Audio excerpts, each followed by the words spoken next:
Hello and welcome to Close Reading Classic Literature with me, Dr. Octavia Cox. Today I want to consider a well-known aphorism of Alexander Pope's from his wonderful poem, The Rape of the Lock.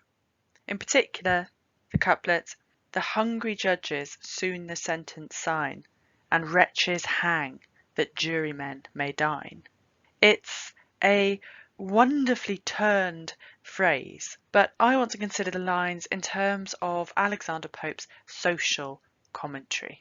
If you like what I do here on my channel, then do please subscribe. It means that you'll see my new videos when they're uploaded weekly, and give the video a big thumbs up by hitting the like button. First, I want to outline the meaning of the couplet. "The hungry judges soon the sentence sign, and wretches hang, that jurymen may dine."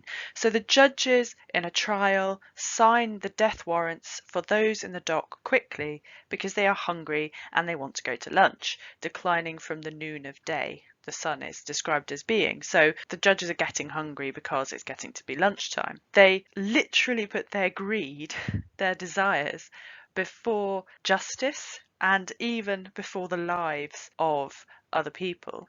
It's the ultimate dereliction of their duty. I want to consider the couplet in its context within the poem The Rape of the Lock to see if we can find any more meaning and significance in this aphoristic phrase. And I say aphoristic phrase because you might say that the couplet seems extraneous. Why is this couplet in the poem? The very fact that it can be so easily aphorized, taken out of the poem and said as a standalone phrase, might imply that it is superfluous, that it doesn't add to the poem's meaning. But I want to suggest that it does add to the poem's meaning, and indeed that its apparently extraneous form is in fact part of the point that Alexander Pope is making. So to put the couplet in context then, the poem surrounding it reads, "Hither the heroes and the nymphs resort, to taste awhile the pleasures of a court." So the men and women are described as heroes and nymphs.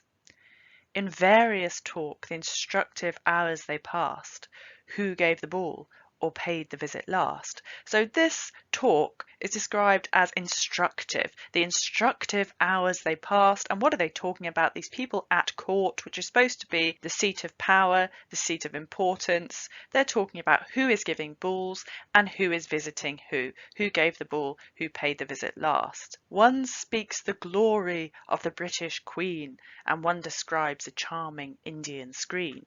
So the two are put in contrast here through the way that they rhyme. You've got the glory of the British Queen, and because it rhymes with charming Indian screen, they're put in direct contrast with each other, and they're almost aligned here. The chat of these people at court might be about the glory of the British Queen, something you might consider would be very important. It's about international status, it's about international importance, it's about upholding British establishment values, etc. And somebody else is describing a charming Indian screen, so a decorative object of art, of beauty, that would be put up in a room that would screen people from the fire so that they wouldn't get too hot from the fire. A third interprets motions, looks and eyes. At every word a reputation dies. Again, it's hyperbole here. A person interpreting the looks, the motions, the eyes of people in this room and something dying. Is it an important something dying? Well, it's a reputation, living and dying as these people chat amongst themselves. And the word dies here contrasts with the wretches who will later die at the hands of the judges. The people at court care about reputation, living or dying, not about the life or death of those on trial. Snuff or the fan supply each pause of chat with singing, laughing, ogling, and all that. I'll get back to that couplet in a minute. Meanwhile, so as all this is going on, as this chat, this instructive chat at court is going on, meanwhile, declining from the noon of day, the sun obliquely shoots his burning ray. The hungry judges soon the sentence sign, and wretches hang that jurymen may dine. The merchant from the exchange returns in peace. So this is going from the noon of day, lunchtime, and the judges going to lunch, to the merchant returning from the exchange. The exchange is where all the business is conducted, returns in peace at the end of the day. And the long labours of the toilet cease. The toilet meaning the dressing table. Belinda is the chief nymph at court. She's the sort of heroine of the poem. Belinda now, whom thirst of fame invites, burns to encounter two adventurous knights, and embrace singly to decide their doom, and swells her breast with conquests yet to come. This is what Belinda is thinking about as she's going into the evening, having performed her long labours at the toilet, at the dressing table. As I've said, the couplet that we're concerned with about the judges and the jury doesn't necessarily seem to have a place in the poem. So why is it there?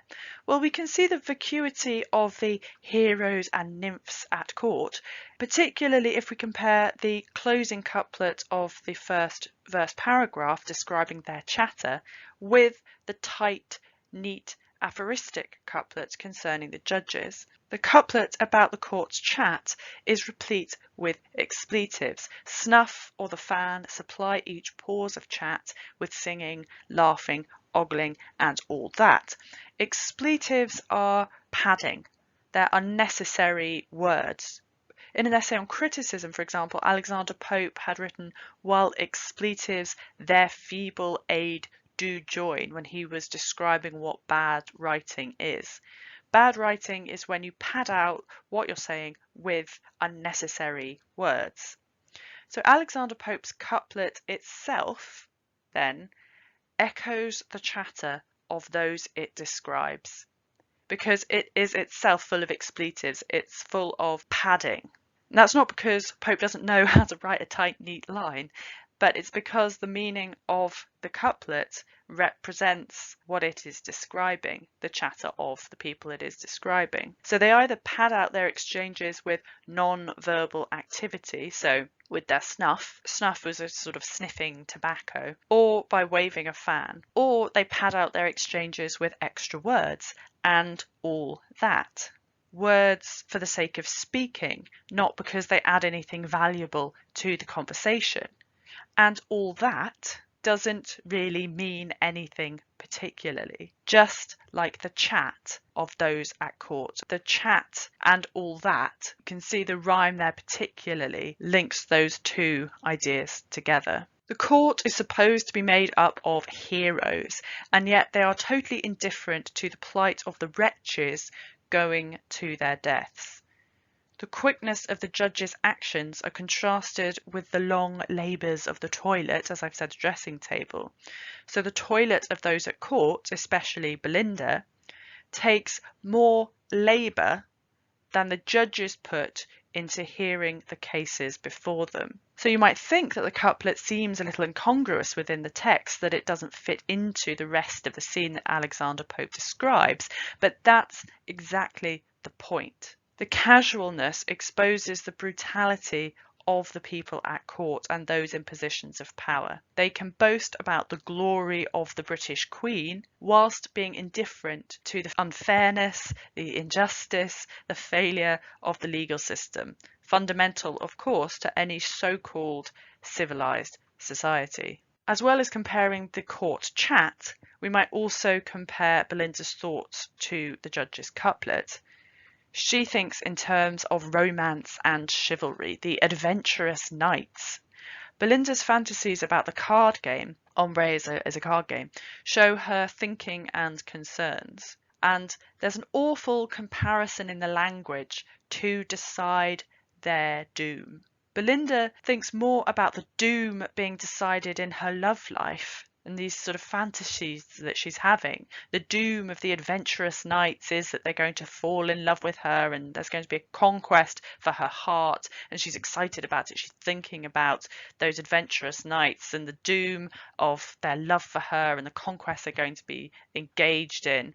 She thinks more about that, the doom of these sort of fantasy lovers, than the judges think about the doom that they are deciding for those in the dock.